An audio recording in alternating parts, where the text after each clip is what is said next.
Hoy el secretario de Gobernación, que está aquí con nosotros, Adán Augusto López Hernández, va a informar sobre el contenido de la ley electoral.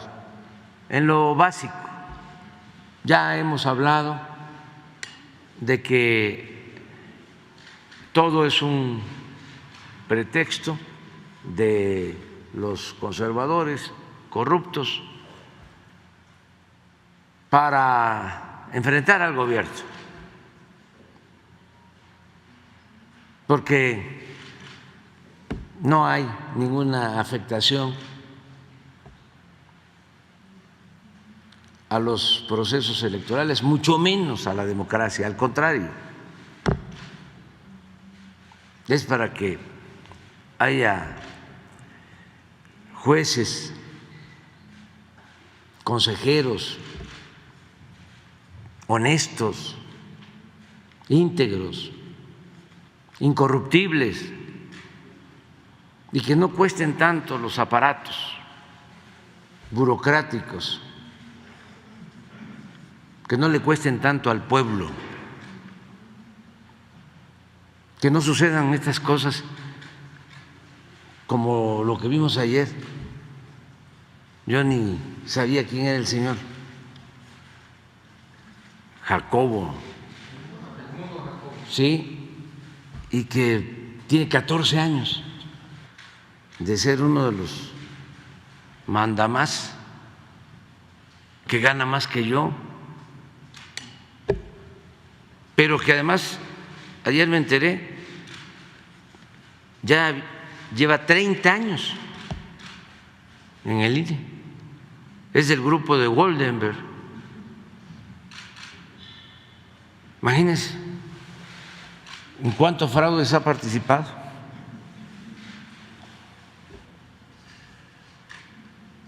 Y todavía se atreve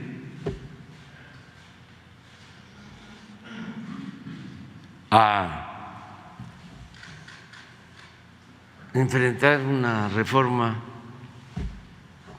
que es en beneficio del voto libre, de elecciones limpias, a favor de la democracia. Pero forman parte de estos grupos, ¿no?, que se fueron creando durante el periodo neoliberal, durante el periodo de corrupción, de saqueo, y que le servían al régimen para legalizar y legitimar sus fechorías. Y para eso, pues les pagaban muy bien, y les pagan, porque estos son de los amparados, para ganar más, para tener servicios médicos privados, para hacerse hasta cirugía plástica a costillas del erario, para llevarse cuando se van ahorros de una caja financiada con el presupuesto público, con dinero del pueblo, ahorros millonarios. Son de veras muy cretinos, muy cínicos. Y el peor de los males es que engañan, manipulan a muchísima gente.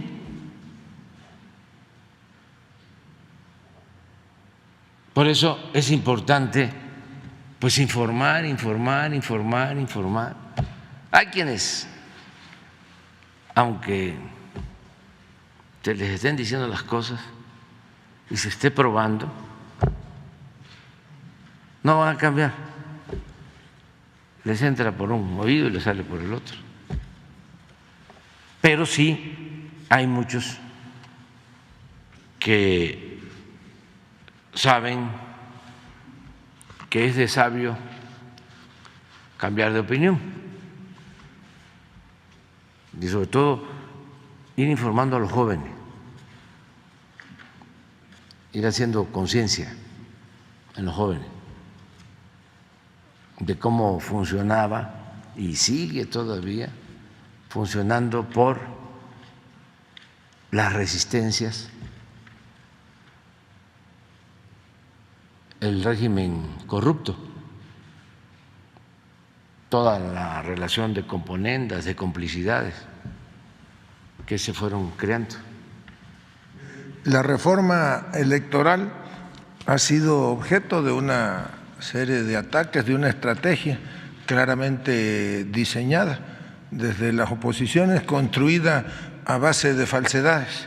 De inicio les diría que se reforman 5 leyes: la Ley General de Instituciones y Procedimientos Electorales, la Ley General de Partidos Políticos, la Ley Orgánica del Poder Judicial de la Federación, la Ley General de Responsabilidades Administrativas y la Ley General de Comunicación Social. Y se emite una nueva Ley General de Medios de Impugnación que consta esta de 70 artículos. Por primera vez, con la Ley General de Medios de Impugnación se regula ya que haya solamente un organismo que sea el encargado de resolver sobre todas las impugnaciones que se presenten durante el proceso electoral. Ahí no es cierto que se le quiten facultades al Instituto Nacional Electoral o al Tribunal Electoral, por el contrario, desaparecen las facultades que tenían las juntas locales o las vocalías locales y se concentran todas en un solo procedimiento sancionador que será regulado por la dirección respectiva en el Instituto Nacional Electoral. Básicamente lo que la reforma a las otras leyes contiene, pues es el fin de la burocracia dorada del Instituto Nacional Electoral. Se suprimen privilegios como el seguro de gastos médicos mayores o el seguro de separación individualizada. Se instruye para que desaparezcan 2 fideicomisos específicos, uno de contingencias laborales y el otro que es relativo a la administración de los inmuebles, fideicomisos que, como todos los fideicomisos, pues están en la opacidad. Nadie sabe, nunca se ha hecho público cuál es el capital que se administran en esos fideicomisos, y se instruye para que en el caso, ese dinero se deberá reintegrar al erario federal, pero en caso de que hubiese liquidación de algún trabajador, con el dinero de esos fideicomisos se pueda aplicar. No hay, como dicen algunos trasnochados, un despido de aproximadamente 8,000 trabajadores. Lo que sí se reduce sustancialmente es el número de los vocales de las juntas locales y de las juntas distritales, que durante 365 días del año pues gozan hoy de una beca sustantiva. Se reduce en el caso de las juntas locales de 5 a 3 vocales. Cada uno de esos vocales tiene un ingreso mensual que ronda entre 50 y 70,000 pesos mensuales. Aunque no haya proceso electoral, ellos mantenían durante todo el año sus privilegios, amén del seguro de gastos médicos y otra serie de prestaciones administrativas. Y en las juntas auxiliares, que tampoco funcionan los 365 días del año, pasa de 5 vocales a un solo vocal. La tarea de ese vocal pues es auxiliar a las juntas locales. Prácticamente el trabajo era mínimo y van también de salarios de entre 45,000 y 70,000 pesos dependiendo de la ubicación de cada uno de ellos. Entonces son 32 por 2 serían 64 vocales de las juntas locales, y son 300 por 4 serían 1,200 vocales de las juntas auxiliares, que eso sí dejarán su cargo. Quienes, que son los menos, formen parte del servicio profesional electoral, deberán ser reubicados en otras áreas o en otras tareas del instituto. Igualmente señalan falsamente que se pone en riesgo la jornada electoral porque no hay la certeza de cómo se van a realizar los conteos rápidos o cómo va a funcionar el sistema preliminar de resultados electorales.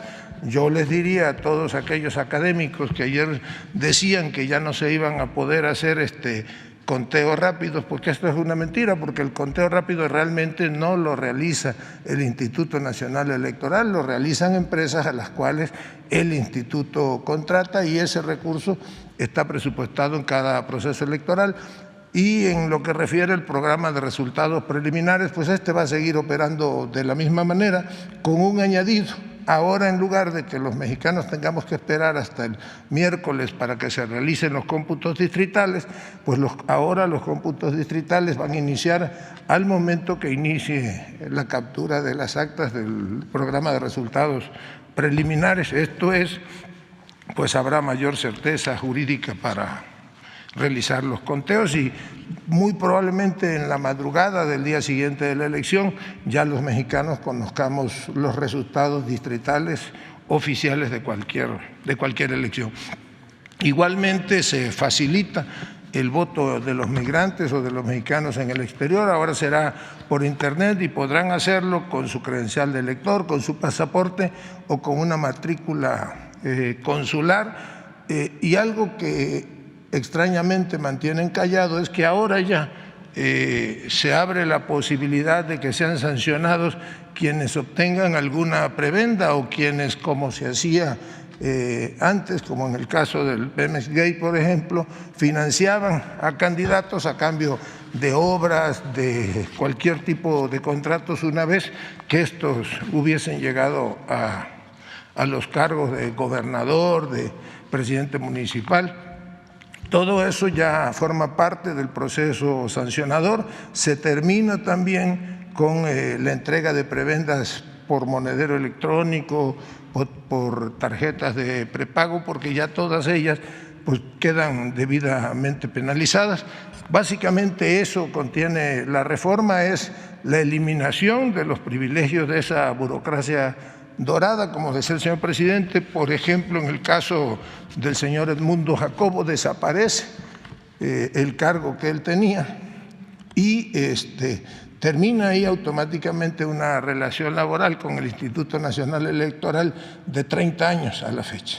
Se termina con la posibilidad de esa absurda reelección porque el año antepasado, 2020, se le reeligió para que su cargo terminara en el 2026.